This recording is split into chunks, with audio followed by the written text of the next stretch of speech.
बताऊंगा। तारा बहिन चोदो कहेंगे। सुन तारा भाई लोग कैसे कहता कि जा देता ढोरी सिगरेट से ए भौजी और पटा के पेल दितनु बड़ी मजा। इन छोटे मोटे प्रोग्रामों से कितना कमा लेते हो? बारह तारा बहिनी के रसम के दूध पी के पेलू वाह बहुत अच्छा। सुनला तारा भाई लोग कैसे भौजी भौसी वाली कहतिया कि जार देता ढोरी सिगरेट से ए भौजी कसम से कहता नहीं और पटा के पेल दितनु बड़ी मजा आई।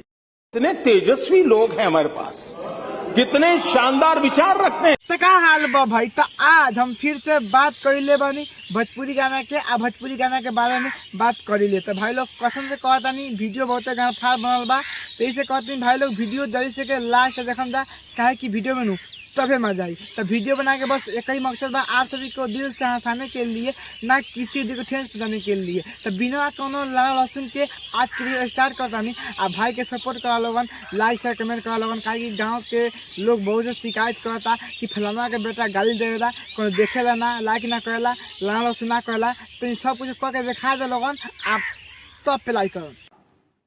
मैं नहीं बताऊंगा। शादी हम कइले रहती लेट से तारा बहिनी के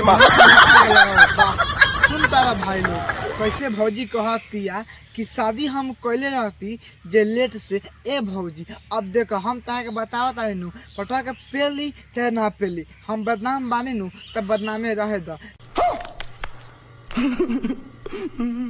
शादी भले भइल रही लेट से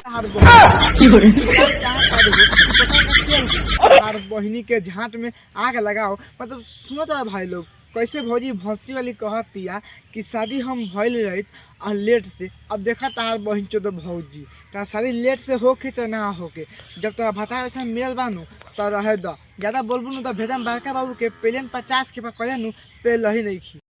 इन छोटे मोटे प्रोग्रामों से कितना कमा लेते हो?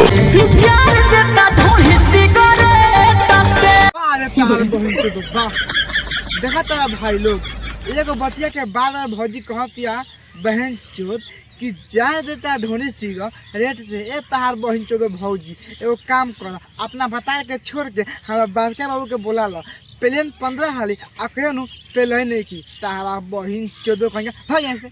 शाबाश बेटा बहुत बढ़िया। अपटा के ना पेल देता तहार बहिन चोदो कहेंगे।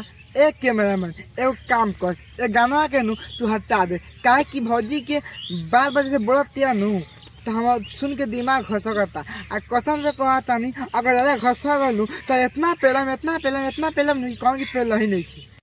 क्या सोच है रे तेरी, मानना पड़ेगा। अच्छा सटे नहीं दे हम राजा भीरिया। अरे भौजी भौसी वाली ठीक बा कोनो बात ना, तू ना सटे देवे तो ना सटे दे। हम तो नहीं भैंस वाली में अब मुठ मार के आदमी तहार बहिन चोदो कहीं का ना देबू नु मत दो। मजा आया और मैं ये जो मजा है हिंदुस्तान के हर व्यक्ति को देना चाहता हूँ। तारा बहनी के गाड़ी में गधा के लंड पेलो वाह। सुन तारा भाई लोग कैसे भौजी कहतिया कि ढोरी हम कैला घर चिड़िया। अब देखा भाई लोग ढोरी ऐसा सारा चीज हो गया नु कि अब चिड़िया घर हो गल बा। अरे भौजी भौसी वाली लाड़ चटाबू। इन छोटे मोटे प्रोग्रामों से कितना कमा लेते हो? अब देखा तार बहन के तो भौजी उ तार भातार बा। अगर तार भाता तार ढोरी के चिड़िया घर कर दे बानू ओ से हमरा कोनो दिक्कत नहीं थे।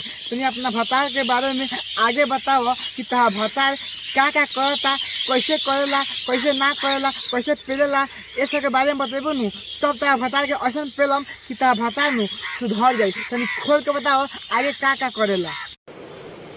अच्छा ठीक है। ए भाई इतना प्यार से पता ना क्या क्या बक दिलू है प्यार से नहीं सारा समझ में ना आया। हम सोचनी हो कि का हम करी आ कौन गाली दी वैसे तहरा के नु हम ना कुछ कहनी हो ना देनी है गाली ये से कि तू नु पक्का 76 बारू आ 76 के जब पेले ना नु वो 76 हो जाला। तो हमारा 76 नहीं बने के मत चाहिए हमरा। मैं नहीं बताऊंगा। बाटे ना मेहर के फिक्रिया वाह रे तार बहिन चोदो वाह बहुत अच्छा बाटे ना मेहर के फिकरिया। अरे भौजी ऐसे काहे कहतरू तहार तो इतना फिक्र बानू कि तारा अपन जान दे सकतानी तारा ला तो अपन लार काट के खाना दे सकतानी तो खिया सकतानी तू खाली एक बार हाँ तो कर पता के पेली सकतानी। शाबाश बेटा बहुत बढ़िया।